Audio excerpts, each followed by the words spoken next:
saya Sri Wahyuni SKM MKes. Assalamualaikum warahmatullahi wabarakatuh. Nah, kali ini kita akan membahas mengenai stroke. Nah, sahabat sehat, stroke juga merupakan ancaman yang sangat berbahaya jika kita tidak tepat menanganinya. Maka, yuk sahabat sehat, kita kenal apa itu stroke. Nah, sahabat sehat, stroke itu adalah suatu kondisi ketika pasokan darah ke otak, ya, ke otak kita itu mengalami gangguan atau berkurang akibat penyumbatan atau pecahnya pembuluh darah.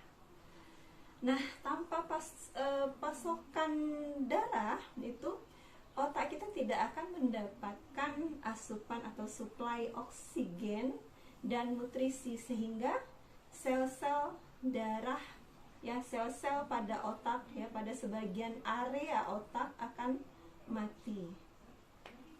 Maka kondisi ini menyebabkan bagian tubuh yang dikendalikan oleh area otak yang rusak tidak dapat berfungsi dengan baik. Nah, sahabat sehat, stroke itu merupakan kondisi gawat darurat yang perlu ditangani secepatnya. Nah, kemudian tindakan penanganan yang cepat, ya, dan tepat akan dapat meminimalkan tingkat kerusakan otak, ya kan, dan mencegah kemungkinan munculnya komplikasi. Nah, sahabat sehat, apa sih penyebab stroke? Stroke itu disebabkan oleh dua jenis, ya, berdasarkan penyebabnya. Nah, yang pertama itu stroke iskemik. Nah, apa itu stroke iskemik? Stroke iskemik itu terjadi ketika pembuluh darah arteri yang membawa darah dan oksigen ke otak kita itu mengalami penyempitan. Nah, penyempitan sehingga menyebabkan aliran darah ke otak itu sangat berkurang. Nah, kondisi iskemik, kondisi ini juga disebut dengan iskemik, ya. Kemudian yang kedua, stroke hemoragik. Nah, dari bahasanya hemoragik berarti pendarahan, ya. Jadi kondisi stroke hemoragik itu terjadi ketika apa? Ketika pembuluh darah di otak kita ini pecah sehingga menyebabkan perdarahan. Nah, perdarahan ini terjadi karena misalnya hipertensi yang tidak terkendali, ya, dinding pembuluh darah yang lemah, kemudian sedang menjalani pengobatan dengan pengenceran darah, ya. Nah, sahabat, kemudian juga kita perlu tahu apa itu faktor risiko penyakit stroke. Nah, ada 3 faktor, ya, ada 3 faktor seseorang mengalami stroke. Yang pertama itu faktor kesehatan, yang kedua faktor gaya hidup, dan yang ketiga faktor lainnya. Nah, faktor kesehatan di sini dimaksudkan seperti mengalami penyakit hipertensi, kemudian diabetes mellitus, kolesterol tinggi, obesitas, ya, kemudian penyakit jantung seperti gagal jantung, penyakit jantung bawaan, infeksi jantung ataupun aritmia, ya, kemudian sleep apnea, atau pernah mengalami transient ischemic attack atau TIA, atau serangan jantung sebelumnya. Sedangkan yang termasuk faktor risiko gaya hidup itu misalkan seperti merokok, ya, kurang olahraga atau aktivitas fisik, konsumsi obat-obatan terlarang, kemudian kecanduan alkohol. Nah, faktor risiko yang ketiga yang saya sebutkan tadi itu seperti misalnya faktor keturunan, ya kan, faktor keturunan. Jadi seseorang yang anggota keluarganya itu mengalami stroke memiliki resiko lebih tinggi untuk terkena stroke dibandingkan dengan yang tidak memiliki riwayat penyakit keluarga. Nah, kemudian faktor risiko lainnya itu adalah faktor umur, ya, atau usia. Jadi usia lebih usia yang lebih tinggi itu akan mengalami, atau usia lebih tua akan mengalami risiko lebih tinggi terkena. Nah, kemudian sahabat sehat, kita juga perlu ketahui bagaimana sih gejala stroke itu. Nah, gejala stroke yang perlu kita tahu ya, setiap bagian otak kita itu kan bertugas mengendalikan bagian tubuh ya yang berbeda, sehingga ya pastinya gejala stroke itu bergantung pada bagian otak yang rusak. Nah, itulah sebabnya gejala stroke itu bisa bervariasi pada setiap penderita. Namun biasanya memang stroke itu terjadi secara mendadak. Nah, tapi setidaknya kita bisa kenal gejala-gejala utamanya ya, seperti misalkan salah satu sisi wajah si penderita itu akan terlihat lebih turun, ya kan, lebih turun dan tidak mampu tersenyum. Nah, karena mulut atau matanya itu kan tampak terkulai.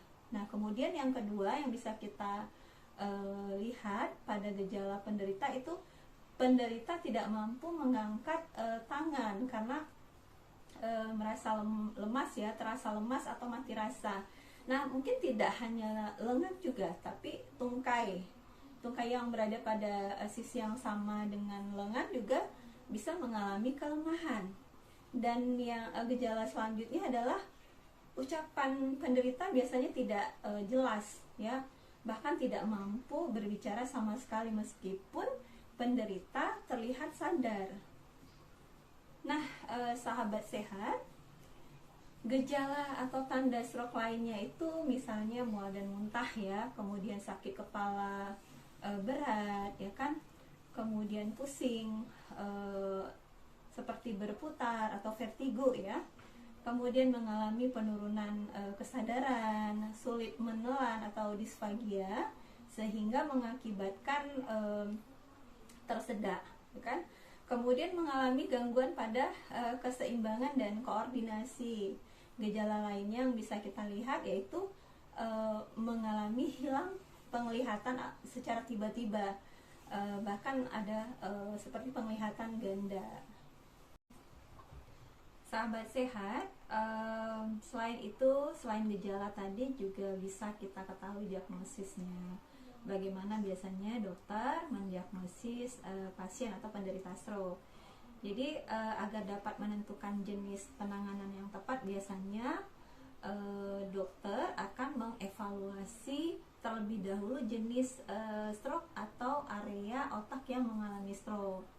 Jadi sebagai langkah awal pemeriksaan, biasanya awal diagnosis ya tadi, dokter akan bertanya kepada penderita atau anggota keluarganya, misalnya gejala yang dialami, kemudian awal munculnya stroke itu kapan ya, apa yang sedang pengidap atau penderita lakukan ketika gejala itu muncul.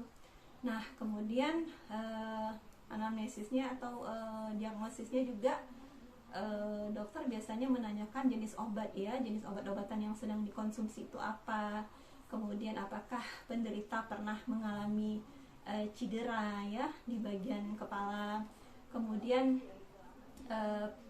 memeriksa riwayat kesehatan penderita dan keluarga terkait penyakit jantung ya, kemudian stroke ringan atau TIA dan stroke. Nah, kemudian selanjutnya biasanya dokter akan melakukan pemeriksaan secara keseluruhan. Biasanya pemeriksaan itu diawali dengan mengecek tekanan darah, kemudian detak jantung ya, dan bunyi bising abnormal biasanya di pembuluh darah leher dengan menggunakan stetoskop. Selain itu ada pemeriksaan penunjang, misalnya seperti pemeriksaan darah. Biasanya tes pemeriksaan darah itu dilakukan untuk mengecek ada tidaknya infeksi atau kadar gula darah yang tinggi, mungkin ada risiko pembekuan darah, dan mengetahui keseimbangan elektrolit di dalam darah kita. Kemudian pemeriksaan penunjang lainnya itu seperti CT scan. Nah, CT scan ini membantu dokter untuk mengetahui ada atau tidaknya tumor atau perdarahan di dalam otak, perdarahan pada otak. Kemudian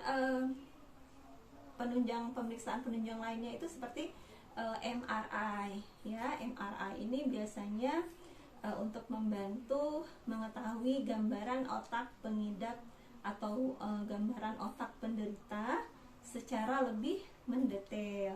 Nah, tes MRI ini juga membantu dokter menemukan, selain MRI tadi, elektrokardiografi juga merupakan pemeriksaan penunjang. Jadi elektrokardiografi itu adalah pemeriksaan yang dilakukan guna mengetahui aktivitas listrik pada organ jantung. Nah, tes ini dapat membantu dokter menemukan kelainan detak jantung, adanya indikasi penyakit jantung koroner yang bisa terjadi bersama penyakit stroke. Kemudian pemeriksaan penunjang lainnya yaitu ekokardiografi.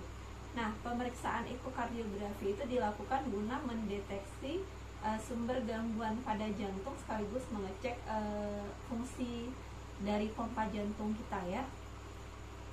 Sebab apa? Sebab gumpalan dapat bergeser dari pembuluh darah jantung ke bagian otak yang memicu terjadinya stroke. Kemudian USG Doppler karotis. Nah, itu pemeriksaan dilakukan dengan memanfaatkan gelombang suara. Jadi USG Doppler karotis itu pemeriksaan yang dilakukan untuk memanfaatkan gelombang suara untuk menghasilkan gambar aliran darah.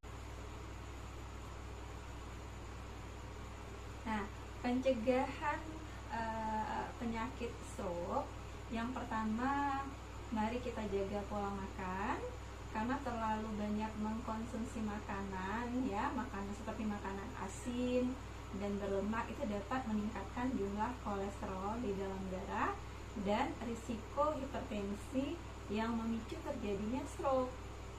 Kemudian rutinlah berolahraga, ya. Olahraga secara teratur itu dapat membuat jantung dan sistem peredaran darah bekerja lebih efisien. Kemudian berhentilah merokok, ya, karena perokok berisiko 2 kali lebih tinggi terkena stroke. Nah, juga sebab rokok itu dapat mempersempit pembuluh darah, ya, pembuluh darah dan membuat darah itu menggumpal. Dan pencegahan selanjutnya adalah menghindari konsumsi minuman beralkohol serta hindari menggunakan penggunaan nafza, yaitu narkotika, psikotropika dan zat-zat yang terlarang, ya, obat-obatan terlarang. Kenapa? Karena beberapa jenis narkotika itu atau psikotropika dan zat adiktif lainnya itu dapat menyebabkan penyempitan pembuluh darah arteri dan mengurangi aliran darah. Nah, demikian sahabat sehat, semoga bisa dipahami dengan sangat jelas. Baik, semoga kita juga terus bisa memberikan informasi tentang kesehatan dan penyakit degeneratif kepada semua masyarakat. Demikian, assalamualaikum warahmatullahi wabarakatuh. Terima kasih.